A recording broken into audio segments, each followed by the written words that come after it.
हमारा है, महाबोधि विहार हमारा है, महाबोधि विहार को अवैध कब्जे से मुक्त करो,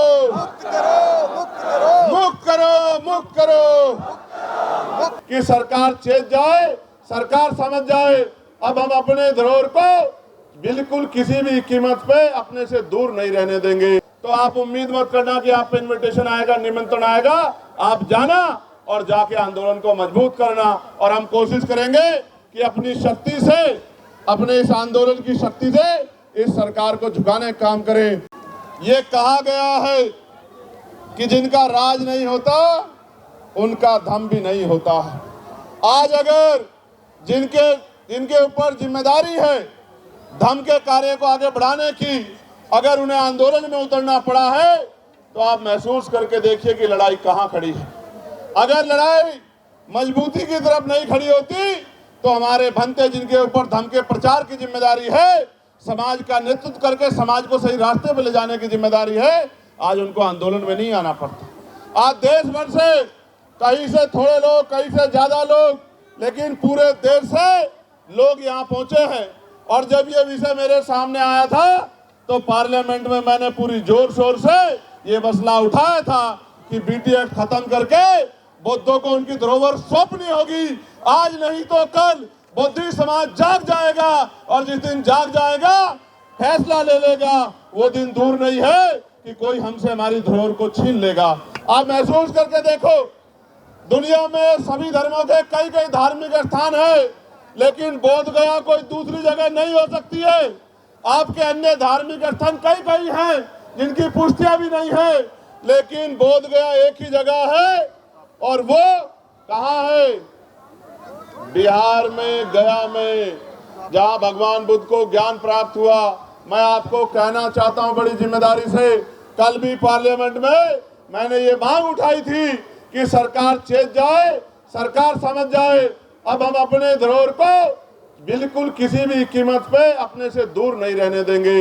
मैं आपका धन्यवाद करता हूं और आपसे अपेक्षा करता हूं कि एक दिन में कोई क्रांति कामयाब नहीं होती है, उसके लिए प्रयास करने पड़ते हैं, लगातार प्रयास करने पड़ते हैं। हमारे महापुरुषों ने लंबे समय संघर्ष किया, उसकी वजह से संविधान में हमें एक अधिकार मिले। आज मेरी आपकी जिम्मेदारी है कि जब जब ये आंदोलन आगे बढ़े हम लोग इसमें पूरी ताकत से खड़े हों, क्योंकि अगर हम नहीं खड़े होंगे तो आंदोलन कैसे कामयाब होगा? आंदोलन सरों से कामयाब होता है। सरकारें लोकतंत्र में शक्ति से डरती हैं। शक्ति तभी आएगी जब आप और हम सर कंधे से कंधा मिला के, सर से सर मिला के आंदोलन में खड़े होंगे, तभी जाके शक्ति बनेगी। मैं तो जब भी आप आवाज लगाओगे, जहां भी महाबोधि विहार को मुक्त कराने का आंदोलन होगा, मैं बिना बुलाए, बिना निमंत्रण के आपके साथ खड़ा मिलूंगा। मैं आपको विश्वास दिलाने का काम करता हूं। मगर मैं आपसे अपेक्षा करता हूं कि चाहे हम में लाख विवाद हो, लाख विरोध हो, लेकिन जब जब ये लड़ाई परवान की तरफ चढ़े तो आप उम्मीद मत करना कि आप पे इनविटेशन आएगा, निमंत्रण आएगा, आप जाना और जाके आंदोलन को मजबूत करना। और हम कोशिश करेंगे कि अपनी शक्ति से, अपने इस आंदोलन की शक्ति से इस सरकार को झुकाने का काम करें। बिहार की सरकार ने वादा किया था कि इस चुनाव के बाद वो बीटी एक्ट पे विचार करेगी। अगर बात आगे नहीं बढ़ी, हमारी मांग नहीं सुनी गई, तो इस बार कूच बिहार में होगी और बिहार में भी एक मजबूत आंदोलन होगा और सरकार को विवश किया जाएगा कि वो महाबोधि बुद्ध विहार को मुक्त करे, हमारी धरोहर को हमें सौंपे और निर्धारण करे कि उसके पुनः कोई ऐसा कब्जा ना हो। देश में तमाम धार्मिक स्थलों पर जहां जहां इस तरह के अवैध कब्जे हैं, कोर्ट भी उन पर डिसीजन देता है, लेकिन बड़े दुख के साथ कहना पड़ेगा कि सरकार की गलत कमजोर पैरवी की वजह से आज भी सुप्रीम कोर्ट ने हमारे विषय का संज्ञान नहीं लिया। लेकिन हमें उम्मीद है आज नहीं तो कल न्याय मिलेगा, और न्याय सड़कों से भी मिलेगा और न्यायपालिका से मिलेगा।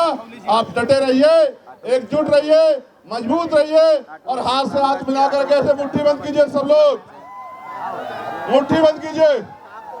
महाबोधि विहार हमारा है, महाबोधि विहार हमारा है, महाबोधि विहार को अवैध कब्जे से मुक्त करो, मुक्त करो, मुक्त करो, मुक्त करो, मुक्त करो, मुक्त करो। मैं बधाई देता हूं पुनः, और ऐसे ही आप डटे रहिए। जय भीम, जय भारत, नमो बुद्धाय। जय मंडल, जय जोहार। आप सबके लिए मंगल कामनाएं। महाकारुणिक तथागत गौतम बुद्ध की अनुकंपा आप पे बनी रही। जय भीम, जय भारत। धन्यवाद।